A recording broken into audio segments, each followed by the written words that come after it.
That's for aces. Sorry. Nope, going to the Yeah, intros. the You ace could is be wrong. wrong. Okay. Yeah. All right, but guys, this is game 3, the final match, the ace match. One of these players will move on to the semifinals for the ZOTAC Monthly Cup. One of them will not. Of course, this is Rifkin casting with Zombie Grub, and I want to point out, for those who don't know, the prize pool for this event, this isn't a weekly cup. This is 800 freaking euro on the line, and a euro is worth a lot more than $1, so that's a lot of money. The guy spawning here in the top left corner of the map, representing FXO, it is Lucky. And in the bottom right, we have QUantic Apocalypse as the Blue Terran. Of course, being the Reaper King now. We didn't see Reaper's last game at all. I think he lied to us. Yeah, and guys, while I very much appreciate what has been mentioned here in chat, I would recommend please keep it civil. I know it's a compliment, and I know you didn't mean anything bad by it, but we have a lot of respect for a lot of other casters, big or small, so I hope you guys do as well. Okay. But Well, Reaper King not going command center first. This drone's gonna be a little sad to see that. Yeah, right. We wanted to definitely do that hatch block. I don't actually know if Lucky's done it. Of course, he is teammates with Lenok, who would definitely do something like that, but Lucky, not sure if he's that, what's the word? Not original, but versatile, maybe? I don't know. But Versatile is a good way to Reaper. describe that, I think. Alright, then that's what I'll go for, but regular game, besides that, gonna be a Reaper popping out soon, and so he'll finally be up to that Reaper King name. Interesting to see if he does the same thing that first game happened, you know, the Mass Hellion Banshee. You know what? That was a really weird strategy, and I think it's one of those ones that work once in a while because no one expects that exact timing on that push. If he tried to pull it off again on Akalon, just due to the map, I could see it maybe Yeah. working. But a lot of, again, what you're relying on for that is like for your opponent to get a caught off guard. And, you know, Lucky's already seen this. He's not some low league Zerg player. He'll adapt to it rather quickly, I feel. Yeah, that's true. Plus, it was really supposed to get off on the idea that it was difficult to defend all 3 of your bases on Belshir Vestige. This map, not so much. You pretty much have one area to go up into, and that would be the natural, and that's, you know, just leave your stuff there. The third won't go down soon, and, you know, anytime soon, especially if you get the one over to the right, which Zergs, you know, they can't do, really. They're gonna have to get the one on the bottom. But we do see the Reaper going in here. Not gonna get too much. Once you get the scouting information, for sure, go up there, see if the gas is being taken. Once again, 6 lings. Lucky is just in favor of this opening. Yeah, there's some players who would definitely even mark this as an overreaction, but honestly what I'm thinking is just due to the lag issues, the extra 2 are the compensation. I don't know. Maybe he always goes with 6 and I've just never noticed it, but typically 4 is what you'll commonly see. Yeah. Yeah, and he really can't do anything against the Reaper. You can't run past it because then it'll just do too much damage to his drone line to try and attack that command center that's building. That would have maybe been his choice had Reapers not been on the field. But the Reapers will be going up into that main. Queen is already there. Queen, Lucky having some very good Queen presence. You know, always in the past 2 matches we saw him have Oh, Queens in the that exact right snipe position. on Whirlwind was magnificent. Yeah, exactly. So he knows where to be, and Akalon's not the best Reaper map in the world, so it's not too hard to figure out where they're going to be coming in from. If it gets past the Queen, though, they could try and get some drone kills. Yeah, but that's a pretty big if. Again, that control is really nice here out of Lucky. And it's not like his macro's slipping behind us. We still see him droning. He's not missing injects or anything. I mean, he's just doing a great job of zoning these Reapers out. Yeah, exactly. And unfortunately, this means that QUantic Apocalypse has not been able to get a scout. I don't even think he's been able to check that gas, much less see how many guys are in it. Nope, no idea the gas is taken. Wants to make sure to go back in and check at least for the third. Looks like a starport is coming up, so it will be Hellion Banshees again, just whether or not he's going to get as many as he did last time.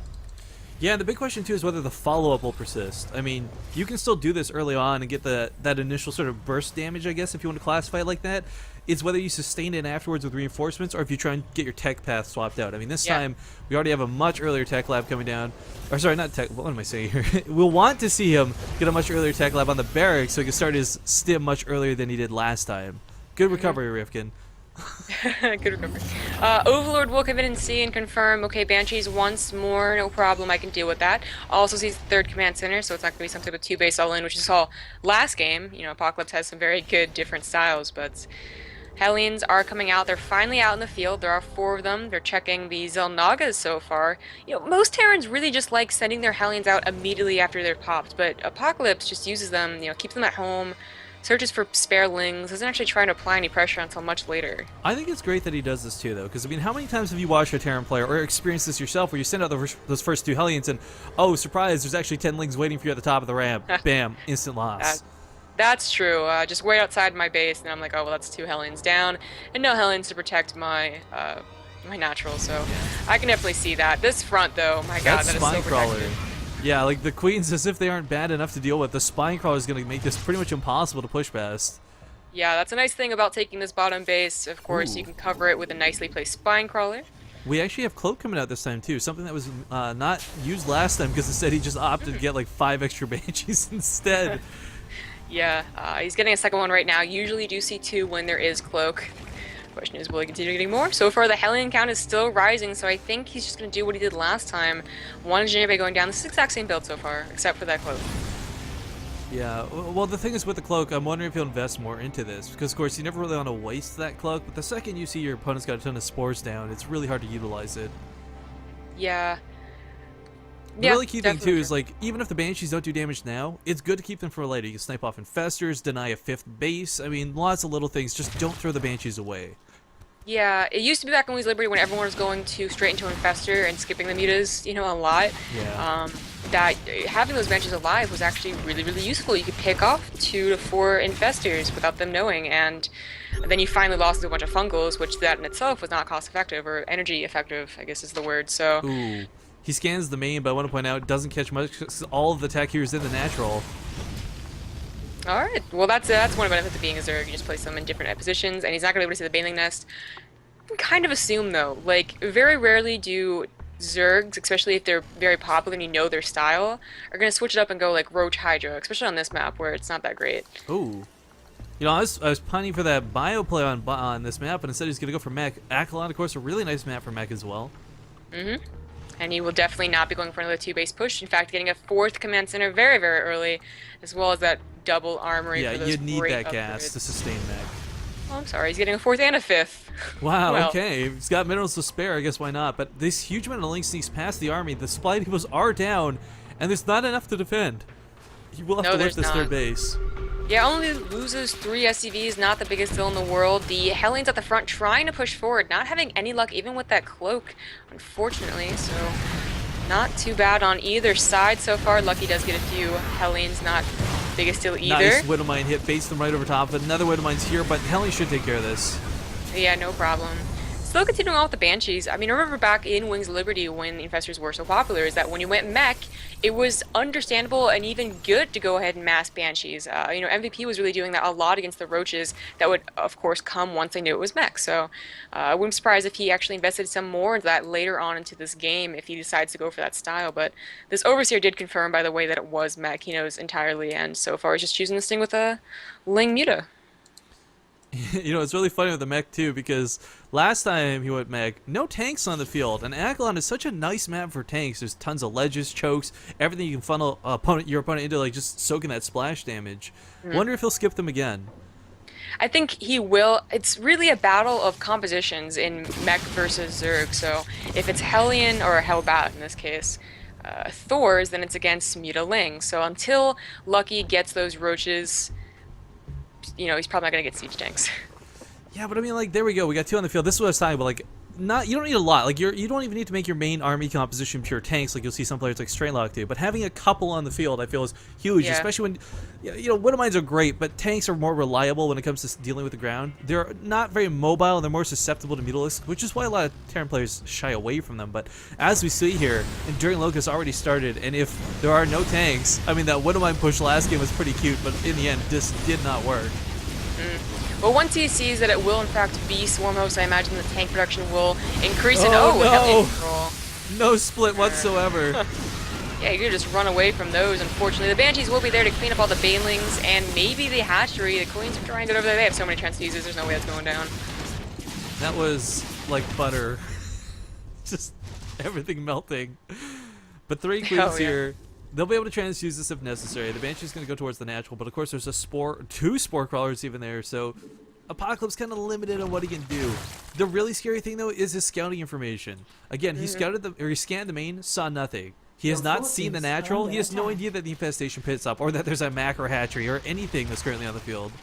Yeah, he does see the mutas come out though, so he knows to make at least a few missile turrets as well as, more Thors. Unfortunately, I think Lucky's kind of tricking him right here. I think he's forcing him to go a lot of Thors. Already has 2. He's going to get 4. And the mutas, there's only like 7 right now, and he's not making any more. So I'm pretty sure that's a trick. He's going to come in with Swarm Hosts and Thors, as we saw, not that great against Swarm Hosts. Well, the Thor drop is actually kind of cool there. He picked off like 3 Swarm Hosts almost immediately. The damage on Thors is pretty massive, but getting that drop off, catching your opponent off guard like that, not an easy task. No, and Lucky should be on top of it now that he saw it happen. Sees the army moving out towards his 5th. Of course, he doesn't have the drone. He can just pull everything and give it up if he decides to. Some roaches, some mutas. Not enough, though. Well, actually, Apocalypse thinks so. Well, with the Swarm Host coming, yeah, now it is. Yeah, with the Scanty backs away. But the key thing was seeing the Swarm Host, and now we see a ton of tanks in production, which are going to be so critical. Because you kind of, like, if you guys have never seen Goody play this game, like, because he's like the go-to mech guy when it comes to referencing anything. Right. If you get a lot of tanks, you can just siege up, you'll never have to move, and your opponent can't crack your lines. The Swarm Host they force the Terran Turtle up pretty hardcore, and the biggest threat, on Akalon especially, is not getting that 5th base. 4 bases of mining will last you a very long time, make no mistake. But you can eventually starve out. And that's a big, big threat. Yeah, and as you take a look at this map, this will look eerily similar to ZVP, which is kind of what it goes into when the Terran player is going back. We see Swarm Hosts. It's not going to be a big muta transition, but it can be. Say all the Thors die, you can make 40 mutas, and that's exactly what you see maybe in a PvZ. So it's interesting to see the 2 styles just clash on this map always.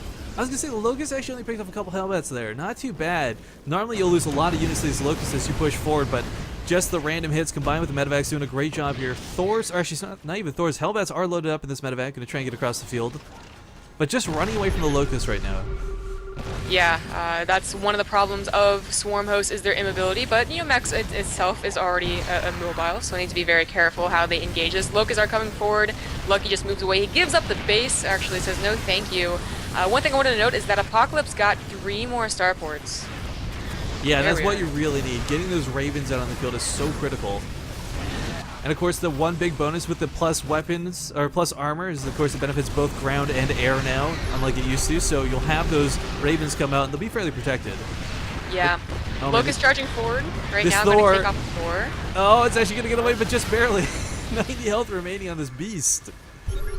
Now we're kind of at a stalemate over here. So then Apocalypse chooses to push forward, just retreat and attack some other position. So far it looks like Lucky will be going for Broodlords, but of course Apocalypse already has the counter should he need it.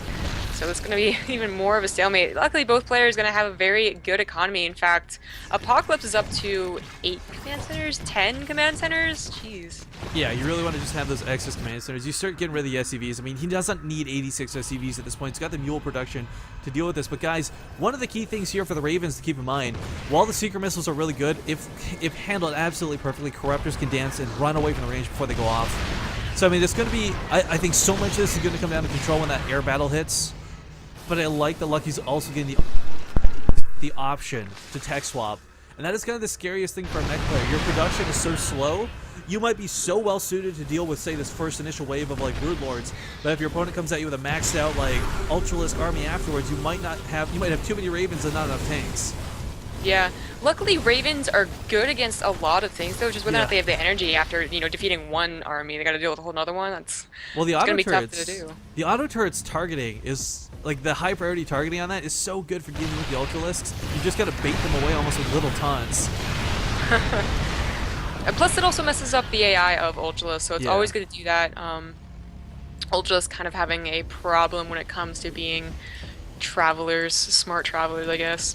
Well, let's not forget too, with the Broodlord transition, the Thors can still transform, and Thors with Hellbats, the Hellbats take care of the Broodlings rather quickly. And that's a big... Yeah, the new transformation is not too bad at dealing with that, but there's still a lot of ground. I mean, there's Locusts, there's Roaches, there's Banelings. This is, I don't know.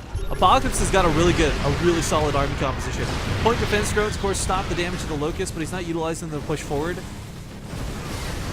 Yeah, it's going to be 3-3 versus only 2-3. No, 2-2 for the Locust, so that's also going to hurt Lucky a lot. This army off to the right, he's going to try and, I guess... sandwich in, but... Yeah. This Jez, yeah, there we go. Quantic Fencer is now coming down. Pushing forward towards this 5th. Of course, Lucky will have a 6th on both sides as well, though. These Roaches and the Banelings could easily take out all the bases here, but it doesn't matter because even if you kill all the SCVs, there's so many mules from 11 command centers, it's not going to matter. Yeah, that's very true. Now, one thing that's good about getting Broodlords right now is that Apocalypse is supply.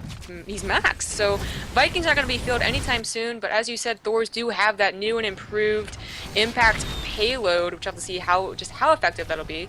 Well, the big thing about it, it doesn't make it do significantly more damage, but they attack a whole second quicker. So it's kind of the sustainability. The longer they're alive, the better. But it's big if, because they do go down pretty quickly, Broodlords. But not to mention these Swarm Hosts still going on here, but continue, madam. Attack at the 4th of Apocalypse is dealing away with all the starports, which is a really big deal when he's going Broodlords, getting a few more as well. The Reapers are going, or rather not the Reapers, the Ravens going forward, getting some PDDs off. But does not kill any Broodlords. This is one Viking shelling away at all the Overlords, but the Broodlords now starting to move in. Perhaps a little distracted with those Mutalisks. Apocalypse is going to be caught off guard here by these first wave of Broodlings. Going to be first to fall back, and what's going on at home is these Banelings are still looking for something to kill. They're finally going to find the SCVs here at the 4th base, third base, the pocket base. But he lost, as you said, those starports, and that production was huge. Yeah, he only has 1 starport left. No, sorry, he has 2 starports left and in building 2 more. No, 3. Actually, his air production really wasn't hampered. Getting battle cruisers right now, that's not usually a counter to Broodlords that you see. But they'll help out against not only the Broodlords, but also a potential Ultra switch. Yeah. That's what we're seeing. A crazy tech swap could just be enough for Lucky, though we'll have to wait and see. There's still so much on the ground he's got to chew through first. I mean, these Broodlords will go down, but not quickly. And he hasn't transformed them. He's actually going with the splash damage. Huge Secret Missiles about to go off. Big split, though, coming out of Lucky. Oh, my God. The reaction time out of Lucky was superb. Really almost no damage from those Secret Missiles in the end. Vikings still shelling away here. They don't have any air upgrades, though, so the damage they got is pretty limited. Also, no PDDs. He wasted all of his energy on those attacks and... yeah, Secret Missiles, so but with this, with the tank line, with the Thors here, and the Hellbats cleaning up those Broodlings, he cleans up this first wave, and there's still enough tanks on the ground that the Locusts combined with the Ultralisks will not be enough to end this game. A lot of his supply is now, of course, in that air, though, getting a few more Vikings as well as those battlecruisers. Battlecruisers will be effective against the Ultralisk, but there are going to be, 13 by the time this next wave pops out.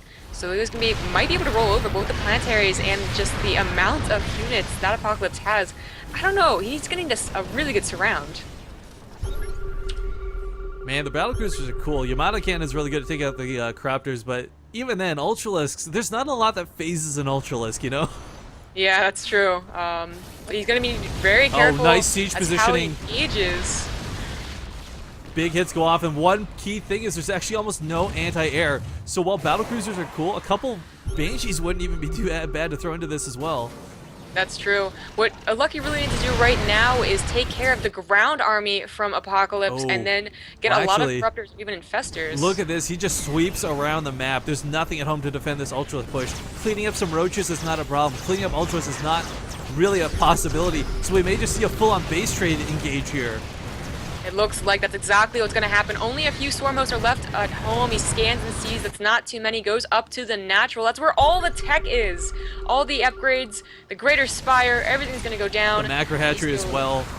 Yeah, that's going to really hamper production. I can't tell you how much BaseTradeTV loves base trades. Oh, that's true. Oh, totally why we picked the name. Yeah. But the starport's going down. Man, the battlecruisers are about to, or not even about to, they're like not even halfway done, so they're not even going to pop to clean up these Ultralisks. Really unfortunate. But of course, the one key thing is you never base trade a Terran player. They can always just lift off. And with no anti-air, like 6 Corruptors on the field, there's still not a good way to deal with this. But what is this battlecruiser in the middle of the field doing? Awkwardly running into not just a Spore Crawler, but a ton of Corruptors. I think I'm going to actually give this to Lucky. You shouldn't base trade a Terran because they can lift. So that's exactly what Apocalypse is not doing. He's losing all of his production. While Lucky's using all of his tech, he just rebuilds that. That's one building. Not a big deal. You still have hatcheries. For Terran, you need to rebuild like 6 factories and then you get started. That is and the add-ons too, no less. Yeah, add-ons as well. So Apocalypse, I feel, has kind of blundered a little bit by not picking up everything and just trying to move somewhere else. He's just lost everything. He's relying on this one big army to finish the game. You know, the Swarm hosts are actually going to come into huge play here, I feel. Right now, the army for Apocalypse, the tanks aren't as big as they used to be. There's not enough point defense drones. He's actually going to find it very difficult to push against the Locusts. That's true, and the Locusts are doing a good job microing them back as the Locusts pop out, taking 3 units for expensive ones. I want to point out, look at the bank here of Apocalypse. If he gets some SCVs out, rebuilding all those buildings we were talking about, it's only going to take time, not resources, because he's got plenty to spare. That's very true. Supply is dipping fast. Yeah, and now he's going to be supply blocked. Just now building some supply depots anywhere that he can up to this right corner. It's pretty funny. He's not mining at all. He could be if he brought some of his army back to take out this one Ultra the third, for instance. But unfortunately, he's just trying to end the game now, and he knows that Lucky has these bases off to the right, off to the left, and he hasn't even attacked the main. He's got to kill that Spire. It's so important that he gets that Spire. Ooh, Vipers are also on the way. Well, I guess when you can't build anything else, you might as well go for Vipers. I mean, he's got the Hive Tech. That's probably all he can build right now, quite frankly. I like it, though. I mean, blinding Cloud on mech is always really hurtful. So, and of course, he can cool as well. Of course. Yeah. Actually, you know what? I'm just thinking about this. Between the Locusts and the Ultralists that are currently on the field, some blinding clouds could actually completely kill Reaper King. I don't think he'll ever lose the air battle. There's not enough Corruptors to deal with the point defense drones in these Vikings. So that one battle cruiser may be the deciding factor in this game. It might be. Production is entirely gone for Apocalypse. He only has command centers left. Despite the fact 9 Corruptors are popping out, he does pick about half of them off as they try and rally across the field. Yeah, but it's just looking worse and worse for Apocalypse so far. He's killed most of the bases of Lucky, but there's still a mining one. And he never picked off that Spire. Where is it? It's still standing. He killed the base, but he left the Spire alive. So tons of Corruptors being remaxed upon. Vikings are actually currently on the ground. He can't afford to lose a single Viking here. Yeah, he just, oh my god. He's pushing forward, going to try and retake his home. He's in that payload. He's mining again, but why mine? You've got, like, he doesn't have supply. He can't do anything. He just needs to start making all the SCVs from all these command centers. In fact, he's down to just 3. He can't. He's so supply blocked. He actually can't build an SCV. Lose army. Oh my god. And of course, if he loses his army, he loses the game. It's a terrible trade-off. Thor's, of course, corralling these Ultralisks around because they destroy Ultralisks. But splitting the army is not something Apocalypse wants to do, I think. No. Once again, building supply depots in the most random positions with the 3 SCVs that he has left over. This will not still unsupply block him. He needs another 3 after this to even start to build. He could be build. No. But actually, I want to point out the creep is still advancing here from the one tumor that's not been picked off somehow in this game. And like, oh my god, he can actually stop the supply depots from being built. He's gonna stop the supply depots. That is like BM. I don't even think it's on purpose, but... Well, what else do you do with your APM in this game, right? I mean, I don't think it's BM, but it's still a good move. Like, it's stupid to say, but that's actually a strategical move. These supply depots will be picked off, and once again, will be hardcore supply blocked. But he's gonna take out this upper right base. There's actually no income. Long distance mining only for Lucky. This is... He's got a huge supply lead, but he can't do anything with most of it because it's all in the air. Yeah, unfortunately Apocalypse was not that great about killing every single building either, so we're looking at this map and there's a possibility that we're going to go into whoever kills the last building wins, right? Well, of course Lucky still has his main, a lot of gas geysers. Lucky has no buildings across the field with his army. He can't lift up because the Corruptors will kill it. Oh my god, Apocalypse is... He's got, like, I'm looking at Unistab. He can win this ground fight every single time, but he's wasting so much time getting back home. He may just lose this game. I think the command centers are going to go down before he can do anything at all. Doesn't even have an SCV to build a refinery because they all died along with those supply Not like this, Apocalypse. Not like this. Oh my god, he doesn't get their last command center. Oh, he doesn't know it's there. Oh my god. Oh my god, Lucky. He's just gotta be. Oh my god. No. He's going into it. He's going into an Overlord. He's gonna know it's there. Oh, he stopped. Oh no, it goes back. It goes okay, back. So big fight now in the middle of the field potentially coming. Secret missiles are going down. It's not going to be enough to kill the Swarm host, though. They're going to get away with just a little bit of health, but he's got to protect his one command center. Apocalypse, do you realize that you only have one command center on the map? Oh my god. All you need to do is take one Corruptor, like full Corruptor, go to each corner of the map. He could float this with his army, quite frankly. It might be a little bit smarter, safer to do. Yeah, it looks like he's going to start rallying this with his army. Oh, there So you go. Yeah. Apocalypse realizing just how desperate his situation is. Lucky, meanwhile, he could try and expand. He's got drones. He's got the minerals for it, but I think he's so focused. Repair the command center. Drop those mules. Yes! Good God. So many changelings going up here. They're going to actually miss the army entirely. He's going to take the command center with his army and have a portable last structure. Zombie But what grub. if he I'm what so about happy we're raptors? testing this. Okay, yeah, it's, oh my God, this is, the last, all these games so far, I've only casted so many series, and they've all been amazing. Every single time they get better and better. Well, you know, Apocalypse always puts on a good show no matter what. I wasn't sure how Lucky would do, but man, this last game, regardless of who wins, you know for sure they'll have earned it. But Apocalypse has got to be careful. Sending this command center forward, there are enough Corruptors here to, I think, take it down to 3 full volleys. So he has to be very careful about where he positions this command center. That's what I was saying. Like, what if he just decides to sacrifice the Corruptors and take down the command center? Well, Will he actually be able to do that? Actually, he could land before that 3rd volley goes off. As weird Oh, as that's that true. is He to just consider. land. This Unless is- it's on top of his army, and then he just can't land. Yeah, the position. That's what I'm talking about. The positioning. Like, if he's floating over a ramp, if he's floating over a cliff. Or on top of siege tanks. Oh, he abducts the Right. Ravens. Well, Point of Israel's going down to save them. No, Secret Missiles instead. Going to be offensive. But loses Ravens. Critically huge here. But what is Yeah, this positioning? I can't even. My hands are on top of my head right now. I'm trying to comprehend the thought process of both of these players. But this is such a desperate situation for Apocalypse. More so than it is for Lucky. You're gonna come back to our cams, and our hair is just gonna be like. We'll have So Fronan whack. hair being abducted into Yeah. like space. Jesus, Lucky should win this as long as he plays this very, very calmly, but actually no, Apocalypse is doing something by pushing forward here. He's not just aimlessly moving around, he's trying to get into the main where he, Yeah. that's the last mining quote-unquote base. Where are the drones? There's 6 drones, There and were. they scurried out. Oh, they're very- heading to the top right. Yeah, Yeah. guys, I saw someone ask in chat, if you're unaware, in StarCraft 2, if you have no buildings on the map, regardless of how good your army is, you lose the game. So if this command center, this is like almost capture the flag, I guess. Like, if Lucky can capture this flag, he's going to win the game. My God, there's like a few lings and a queen, they're like, please save us, for the love of God. You know, these are Yeah, like, Lord. these are the Anne Franklins. I don't know if that was okay or not to say, but it was. On BaseTradeTV, it's okay. Anywhere else, I think I get in trouble for saying that. But meanwhile, the Locusts going to try pushing forward. Their tanks are actually very awkwardly positioned here. The Locusts could get in here and start picking off some units, and every tank is so critical at this juncture of the game. Yeah, just slowly pushing forward. He does have another hatchery and a few extractors. He's doing it very, very smartly. He has 1 extractor, even as a spine crawler. He could actually bring that with his army, just like Apocalypse is bringing in Command Center. Oh my God, I don't even.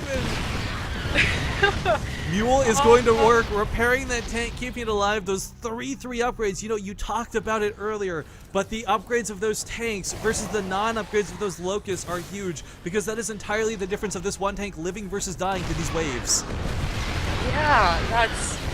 My God, what will Lucky do once he has an economy? His hatch is gonna go up. He could build another one if he wants to.